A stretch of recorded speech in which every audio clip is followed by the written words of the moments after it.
கரூர் மாவட்டம் குளித்தலை அருகே உள்ள கடம்பவனேஸ்வரர் கோவிலில் மகா சிவராத்திரியை ஒட்டி திரளான பக்தர்கள் வழிபாடு செய்தனர்.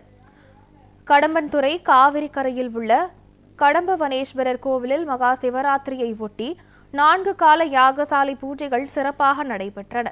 இரவு முழுவதும் பூஜைகளில் கலந்து கொண்டால் விருப்பங்கள் நிறைவேறும் என ஐதீகம் கூறப்படுகிறது. இதனால் ஆயிரக்கணக்கான பக்தர்கள் நீண்ட வரிசையில் நின்று அபிஷேகம், சிறப்பு பூஜைகளில் கலந்து கொண்டு தரிசனம் செய்தனர்.